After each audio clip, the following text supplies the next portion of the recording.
Geshe Michael's getting a little bit behind on preparing for class, so he needed this time to get ready for the classes today and tomorrow. And so it's a lot of work if you don't know, if you haven't seen him sitting in the back preparing for class, it's a lot of work to get up on stage and try and teach something. So he needs a little bit of time. So we'll do a little meditation together and, see what happens. Does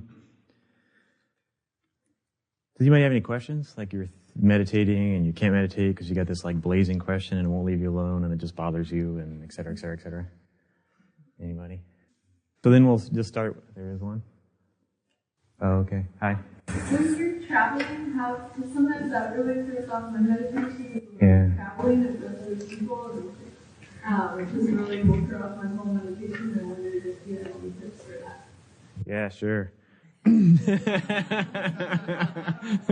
I wouldn't be sitting here if I didn't. That's football and traveling are my two main obstacles to meditation. So,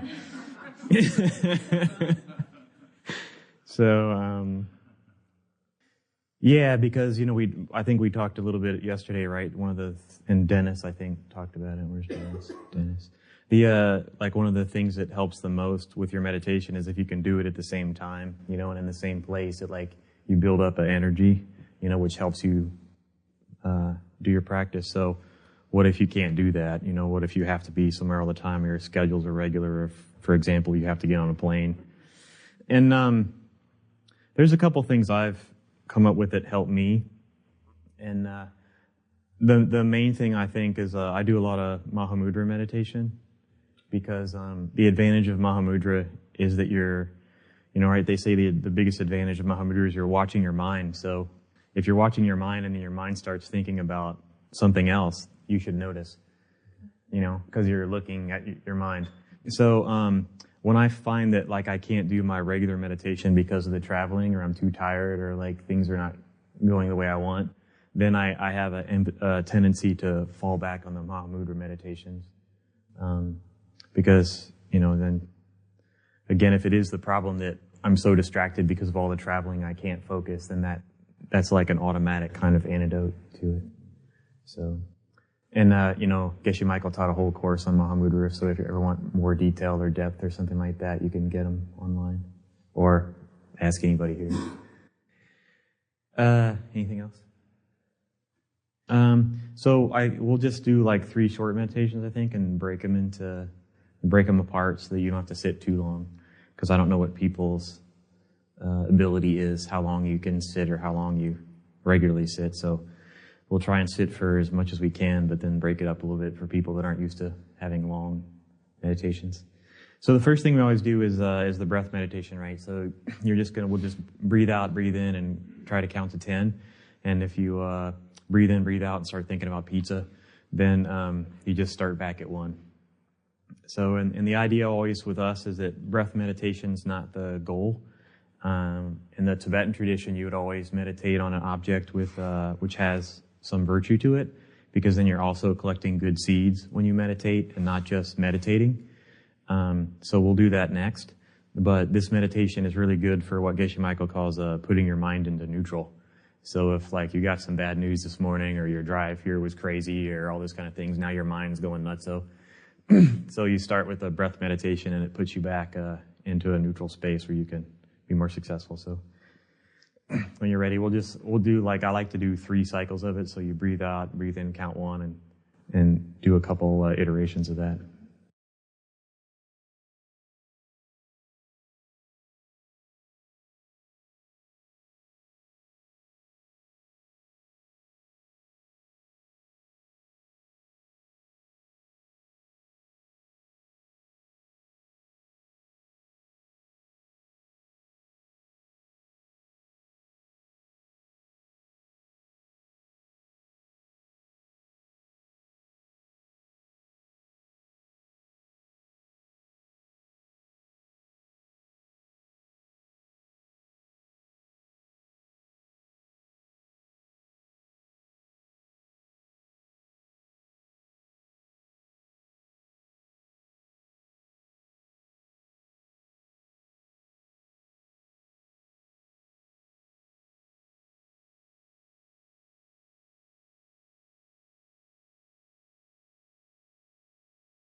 And there are different breath meditations you can do, but this one is just watching the breath, counting them. So don't feel like you're not trying to control your breath. You're not trying to control your breath in any way. You're just watching and counting.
And then, like we talked about, if your mind leaves the object, your mind starts to hear the compressor outside, or your mind hears some noise, and you just notice the noise, and you say, oh, there's a noise, and then you say, oh, I wonder what the breath sounds like.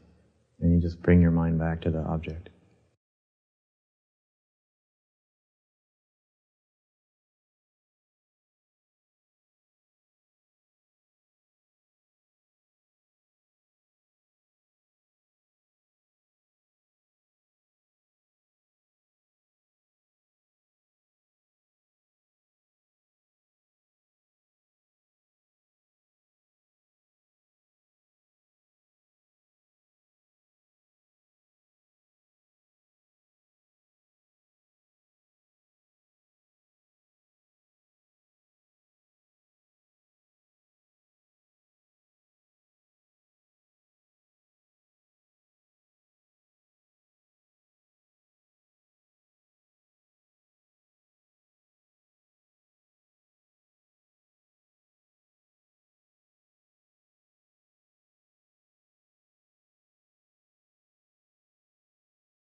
And if the mind leaves, just gently bringing it back.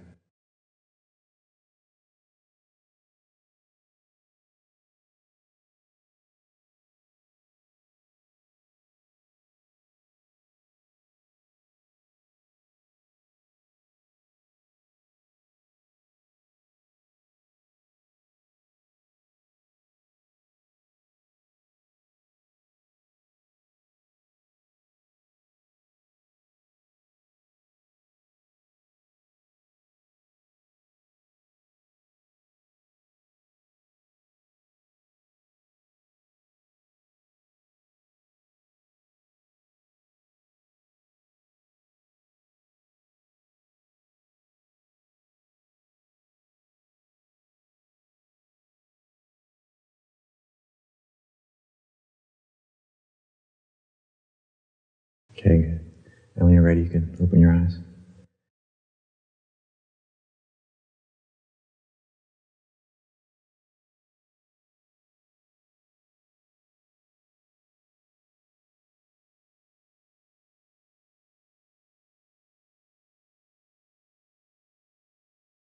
Any questions about that? It's pretty simple, right? So if you want, stretch a little bit, feel like you have to move around. There's an upside and a downside to meditating in groups. The upside is that if everybody works hard and everybody meditates together, then everybody lifts everybody else up. Like the energy of everyone trying to meditate together everyone supports each other, and it can take you to a higher meditation. What's the downside?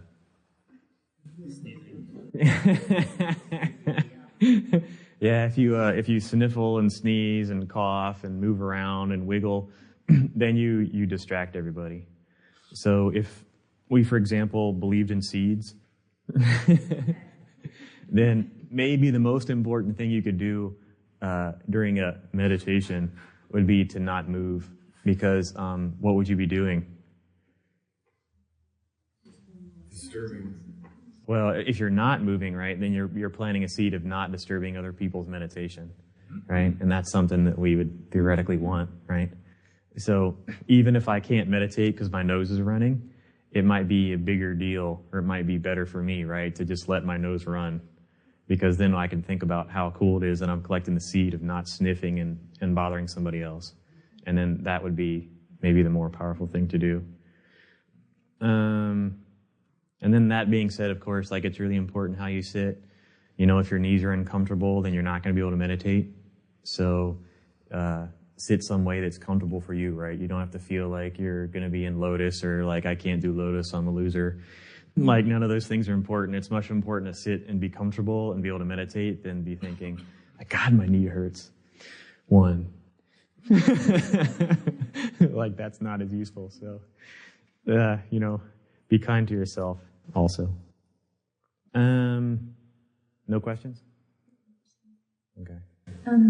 So when I watch the breath, I get to a certain place of distraction that I feel is okay. Like, okay, I'm distracted this much, and then I feel... It's my regular place of distraction. Yeah, exactly. And then I feel a little complacent, and then I think I'm not getting past that. Yeah. Then I was thinking, well, how much control do I really have Yeah. to push myself in the meditation in that moment? Yeah.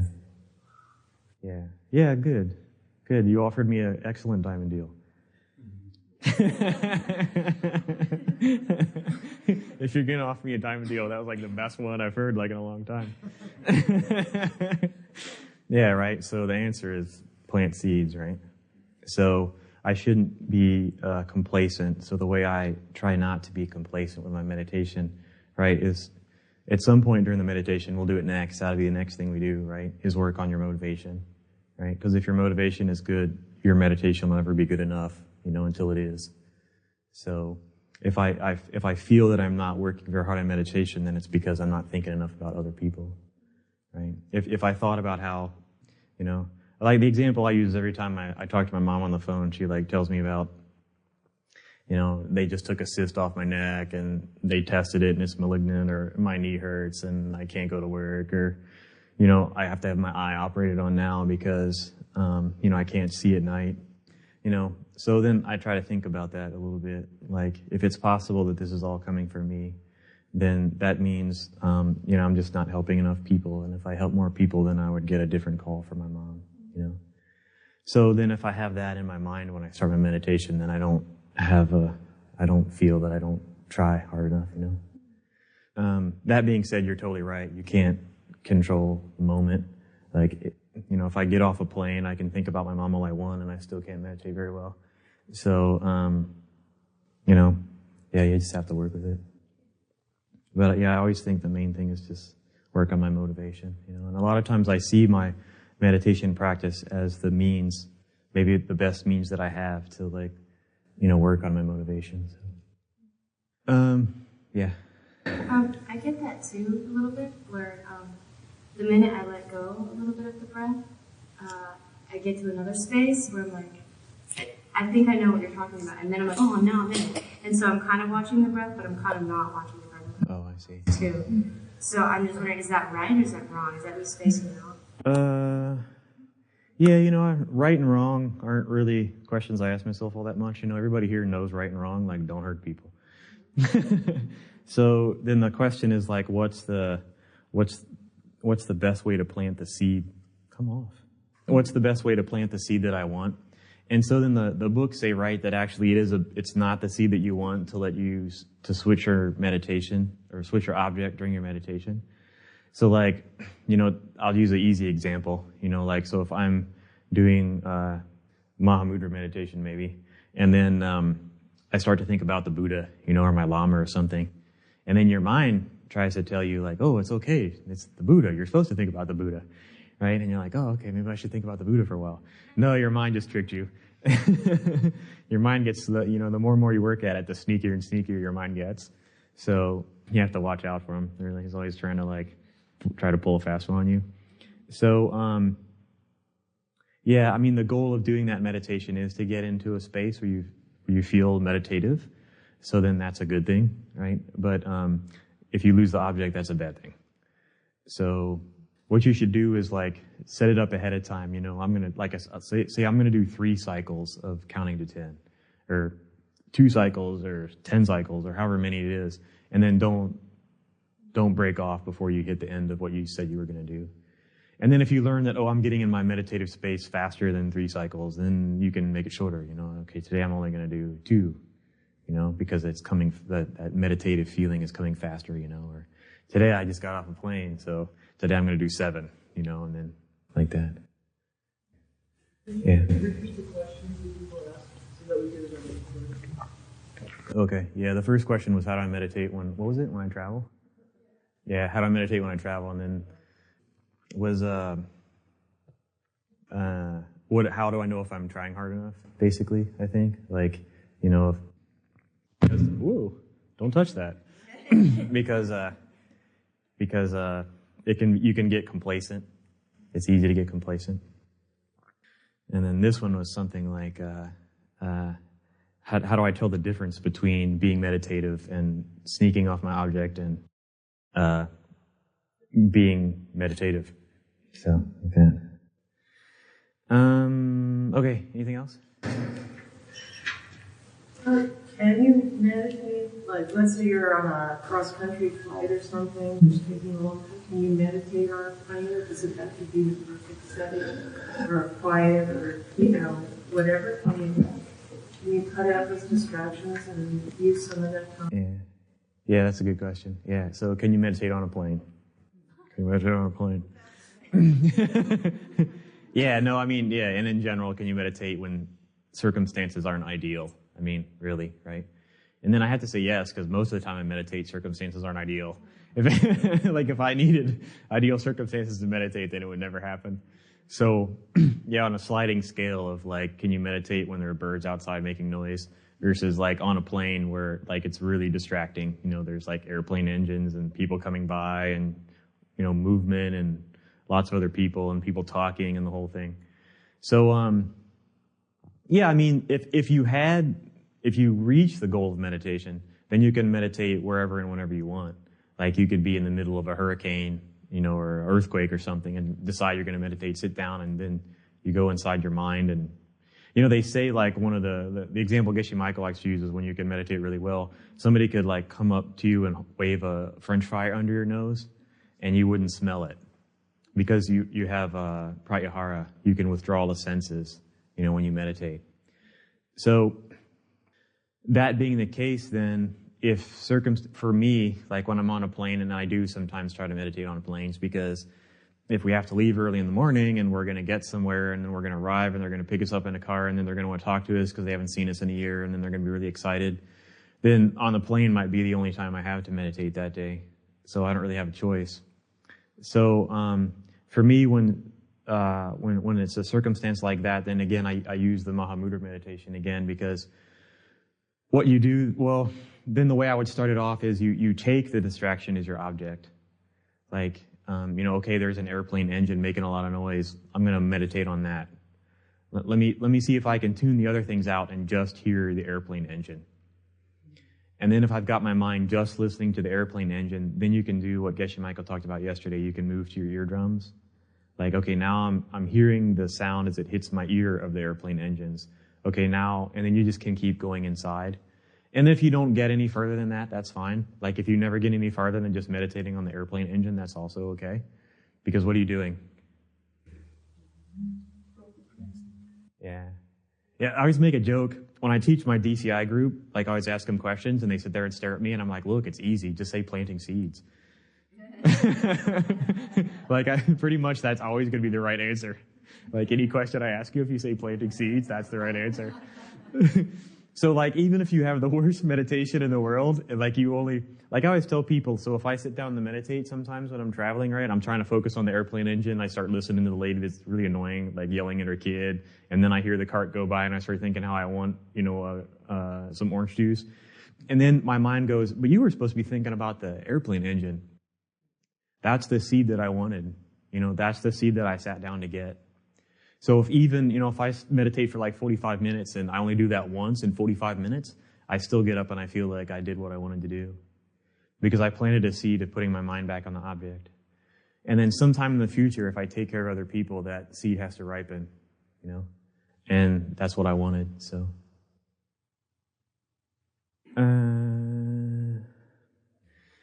Okay, so we'll do the 7 limbs, because that's the next thing you're supposed to do, right? To meditate, to get my mind in a virtuous state. So the breath meditation brings me to neutral, and then the 7 limbs is supposed to, collect some virtue, sakjang, right? Collect and clean, so that now I have a chance to be able to meditate. So take your comfortable cross-legged position. When you're ready, close your eyes. Maybe just for a minute, then again, watch the breath. So this one is another one that I like to do. Is you just watch the breath as it goes in and out of the nostrils. So now we're not counting. You're watching the tip of the nostril, and you're just feeling the breath as it goes out. And then you feel the breath on the nostrils as it comes back in.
Okay, good, nice. And then the first step is to go for refuge. So there's lots of different ways you can do this.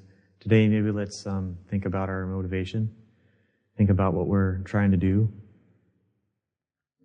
Why do I sit down to meditate? What is it that I'm hoping to accomplish? What seed am I hoping to plant? What change am I hoping to see in the world?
And then whatever seed it is that I'm hoping I might get, whatever that change is I'm hoping to create, I really can't do it without my Lama. So then I invite my Lama to come and sit in front of me to meditate with me. And then we always say the main thing is that you're not imagining that your Lama has come. Your Lama has the power to come and meditate with you, so they do. And if you don't have a Lama, then you just imagine someone that you admire, that you respect. And then it could be anyone.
And then next, you're supposed to prostrate, and what that means is to think of one of those good qualities.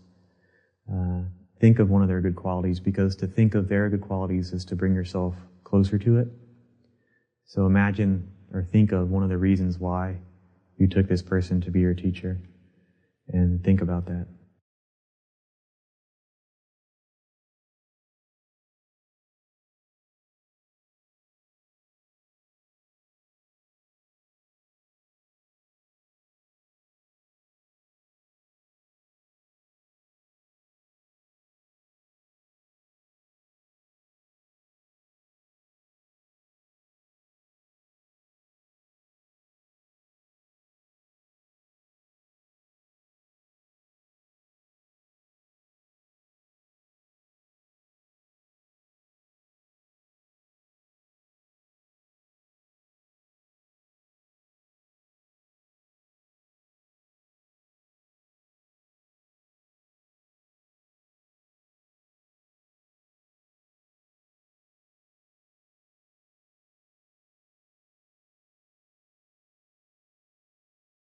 And then if you have that in your mind, if you have that in your heart, then naturally, right, you would want to make them some offering. You would want to give them something. You would want to help them in some way. So the different kinds of offerings are, you can imagine physical things, or you can imagine mental things. If you imagine a mental thing, then the highest thing to think of is your practice. So think of something that your Lama told you, and try and remember some time that you did what they asked, that you practiced what they taught, and then make an offering of that.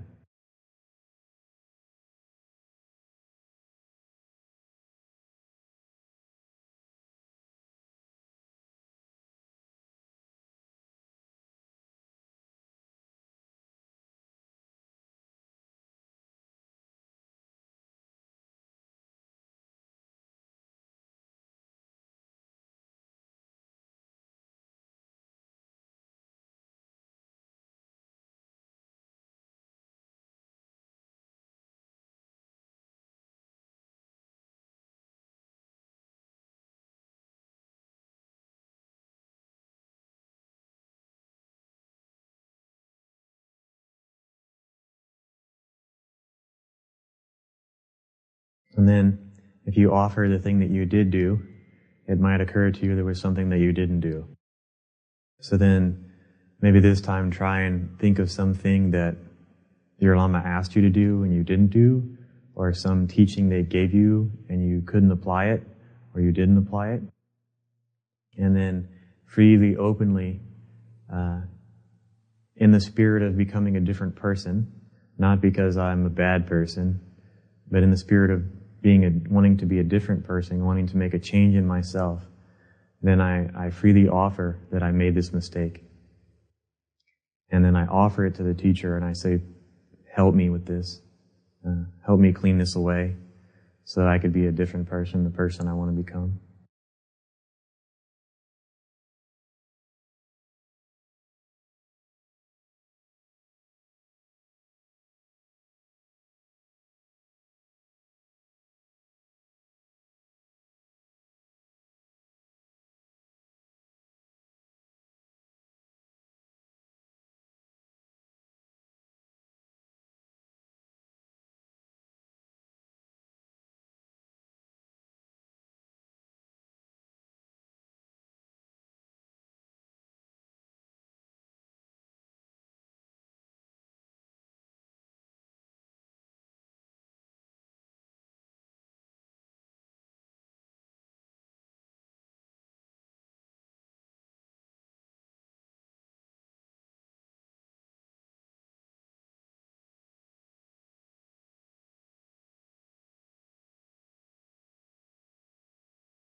And then, free of that mistake, I can have joy. So then take some joy in something that you did, something different than what you offered, some kind thing that you did for somebody in the last 24 hours, some consideration maybe that you had for someone else. And then try and be really happy about that. Have joy about it. Realize that because you're doing those things, your world is going to change. It is going to start to look different. And revel in that, play in it.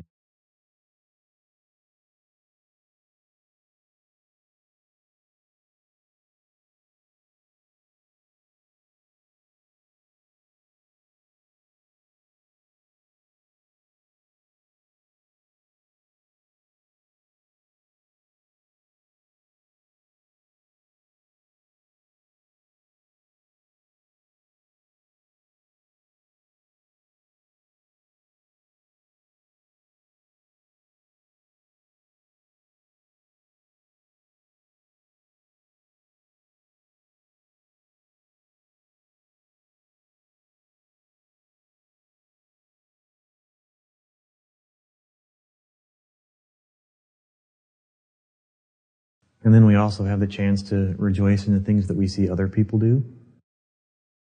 So there's lots of people running around here right now doing a lot of amazing things. So try and pick one if you can, and rejoice in what they're doing. Feel happy about what they're doing. Feel happy that what they're doing is also going to make a change in the world.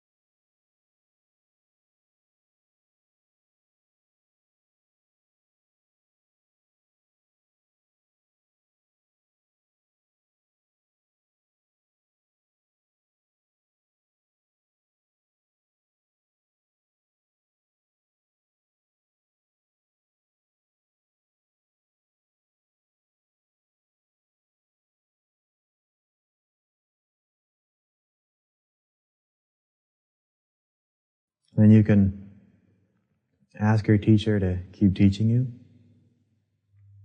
They might keep spreading the teachings in the world.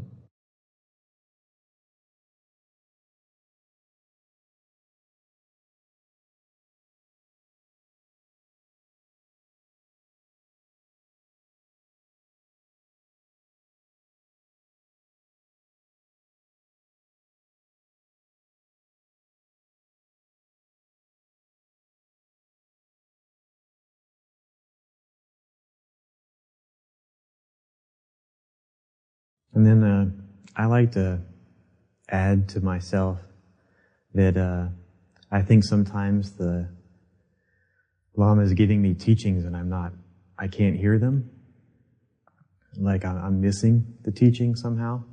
Like maybe everything that's going on around me all the time is a teaching, and I'm just not able to see it.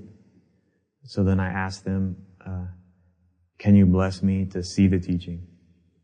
That not only will you keep giving the teaching, but when you give the teaching, bless me to be able to see it.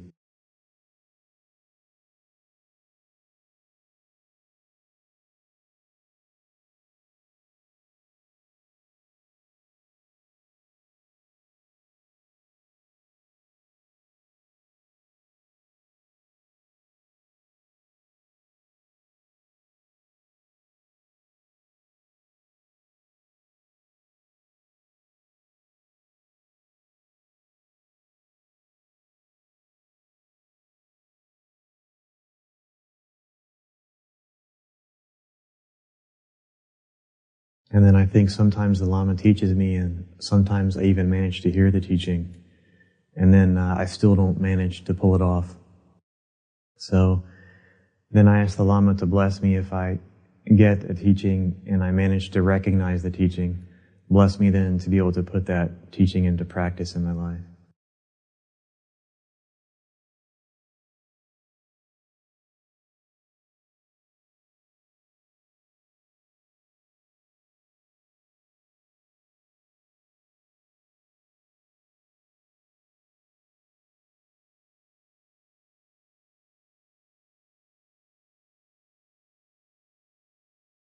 And then you see your teacher in front of you and they're so excited, they're like, wow, they remembered to ask, so many times it's just, the problem is we forget to ask, we forget to remind ourselves. So they're so happy that you asked, they're so happy that you remember to do that. And then you see them get smaller and smaller and smaller until they're, well, as small as you can imagine, but still clear. So they're not so small that you can't really imagine what they look like. So you should still be able to see them clearly. But if you imagine them getting smaller, then that helps focus your mind.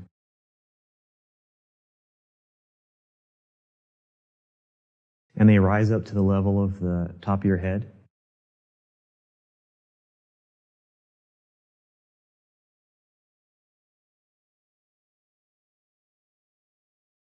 And then they come over and they're sitting on the top of your head and they're facing the same direction as you. And maybe you can feel a little bit of their weight or a small amount of pressure them sitting there on the top of your head.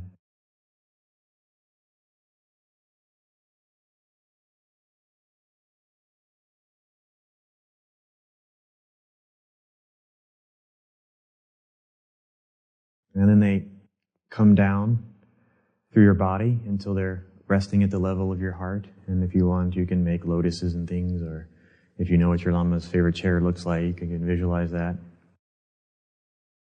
But they come down from the top of your head until they're sitting there resting at your heart.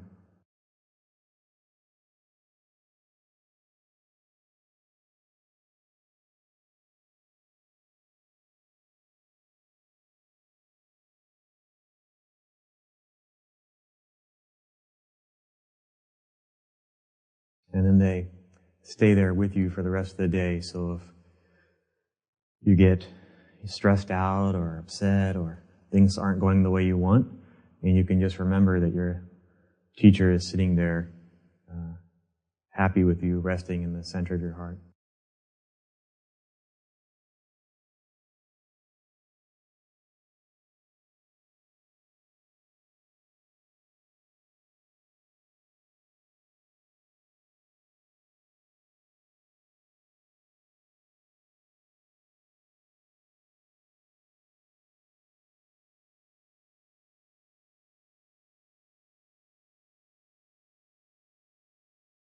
And then when you're ready, you can open your eyes again.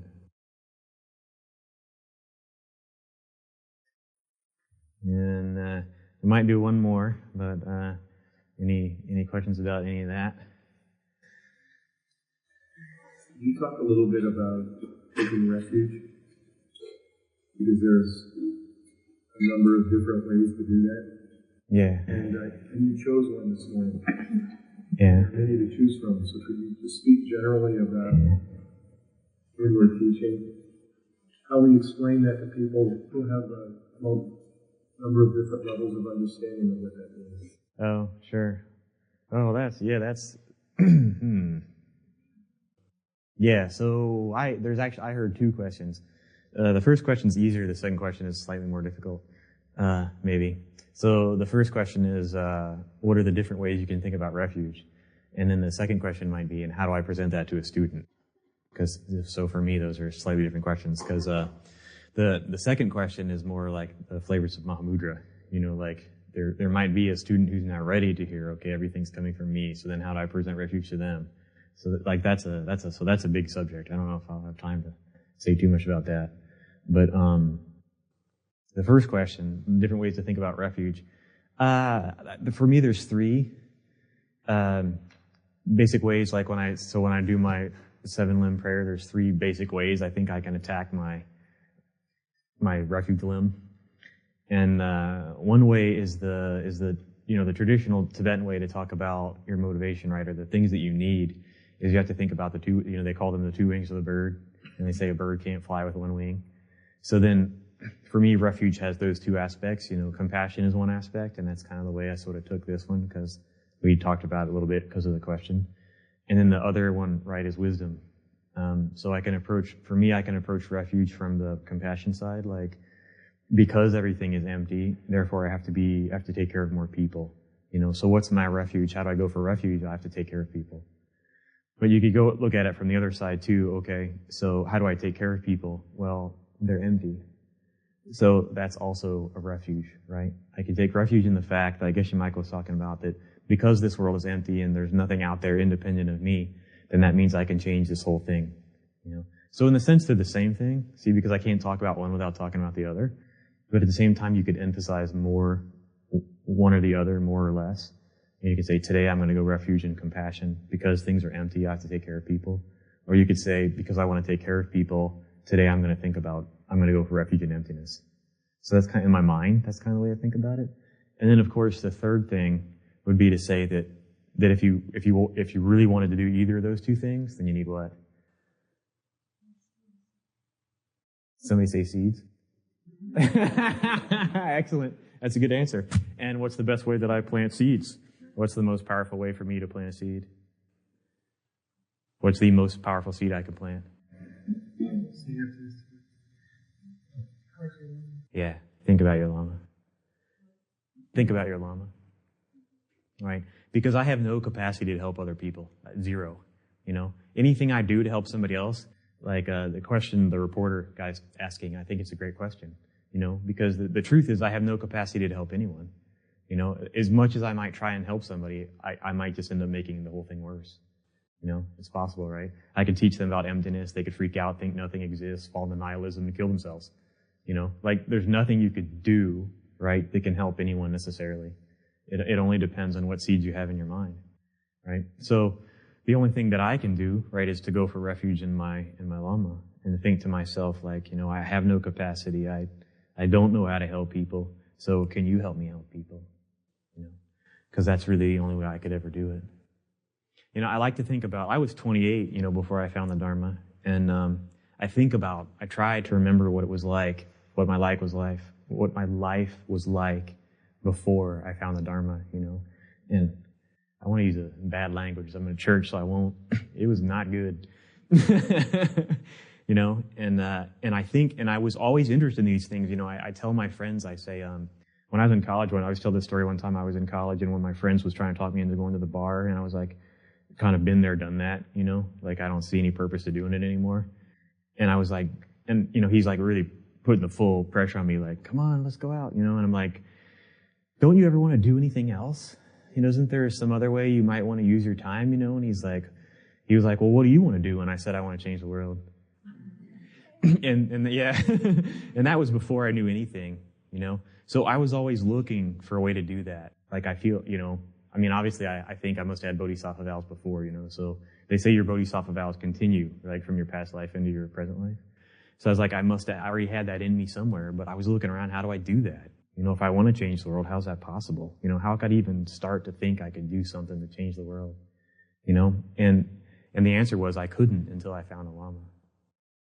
So if you were to say, what's the real refuge? I think that's a pretty good answer. Then, so I don't want to take any more time. How to present that to a student is then a whole another animal, because what students are ready to hear or what they can accept, and that's a whole another field of inquiry. So maybe we can talk about that later. Yeah. Because let's do one more meditation real fast. 10 minutes left. So we were talking about Mahamudra. I wasn't sure what I should do. I really like the Golden Rule meditation. That's really good too. We've been talking about that also, but I think we'll do the Mahamudra thing since we were talking about how that can help you when you're traveling and on planes and stuff. So we'll try that one. So yeah, take your comfortable position so you're not going to move, or, do your best. And then let's go back to the breath again. Let's do the one we just did. So you're just going to watch the breath as it leaves and as it returns the nostrils. As you get more, you can get more and more subtle with this meditation. So you can feel the breath on the hairs in your nostrils, and then you can start to feel the warmth or the lack of warmth from the air as it goes out and comes back, and just let your mind get absorbed in that.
Okay, good.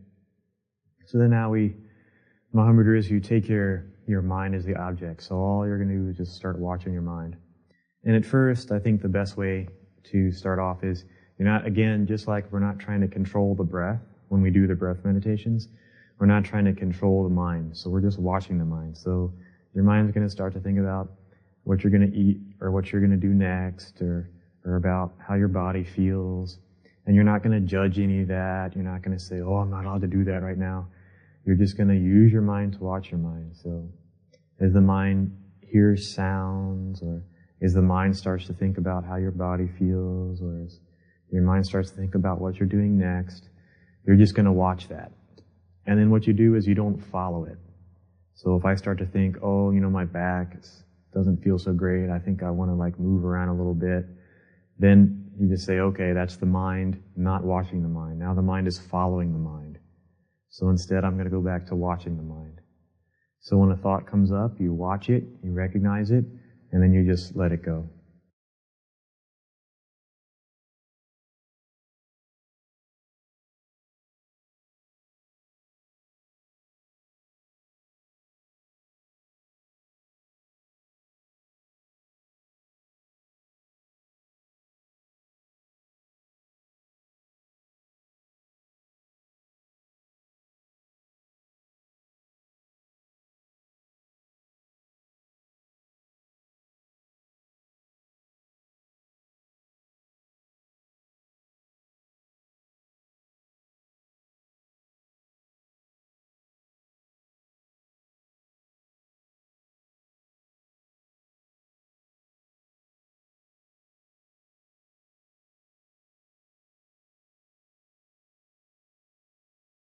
And then again, just things rise up in the mind, and you just, oh look, my mind is thinking something. And then you watch it leave.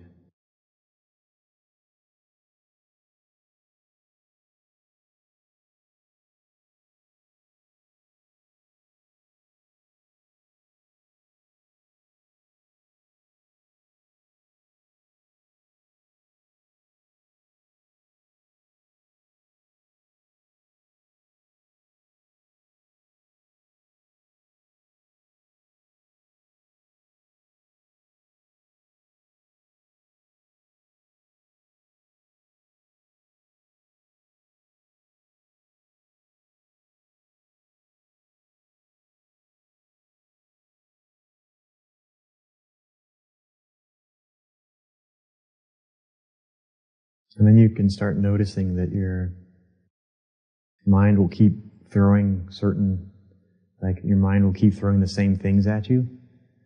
Like your mind will try to get you to think about what you're going to do next. And then you let that go. So then your mind will try to get you thinking about how your body feels. So then you let that go. So then your mind will try to get you thinking about what that person said to you last night. And then you let that go. And then you can make a little list in your mind. These are the things my mind is trying to trick me with. These are the things my mind's going to try to use to get me distracted. And then with that little list, then you can defend yourself better. Now you can recognize, oh, now my mind's trying to get me to think about what's next again. Oh, there it is again. Right? And then you can just label them as things my mind tries to distract me with. And then you'll find maybe that it's a little bit easier to let them go without thinking about them.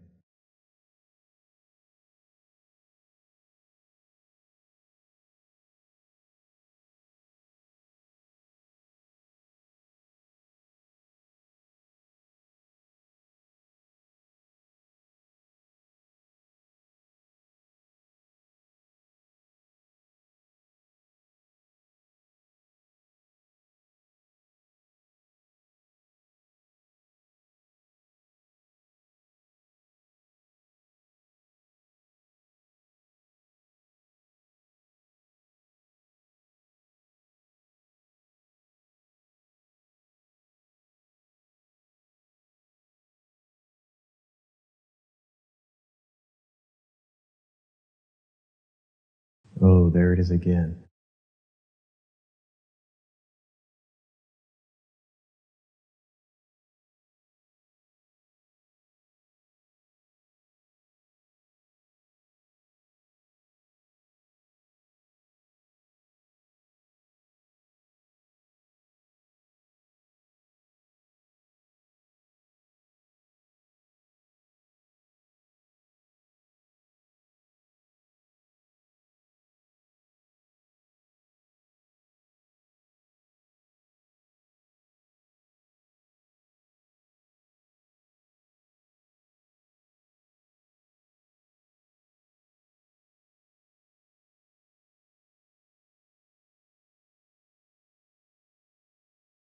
And then ultimately, what Mahamudra is meant to do is that if you start to analyze your mind enough, you start to realize these things. So, okay, there's just a seed going off in my mind.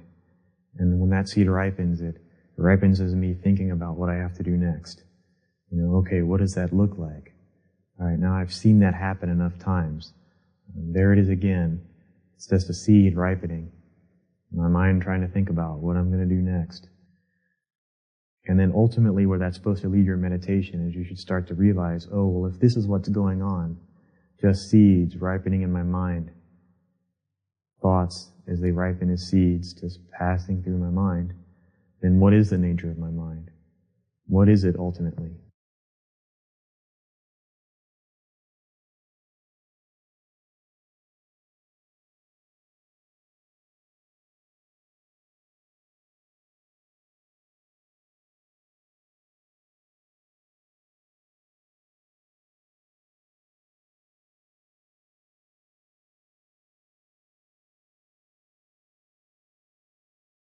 And then with enough analyzing and enough training, then the answer your mind should come up with is, oh, the mind is empty.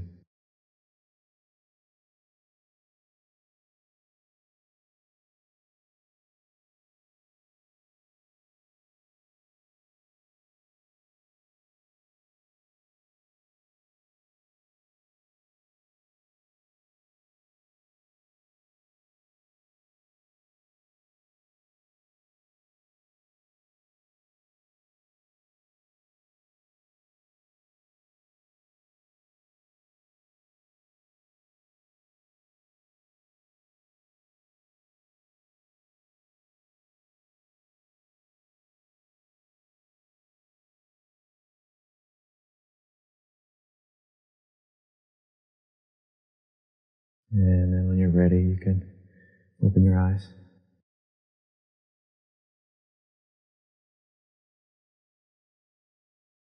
So I have 1 minute. Any questions about that one? Okay. Gracias.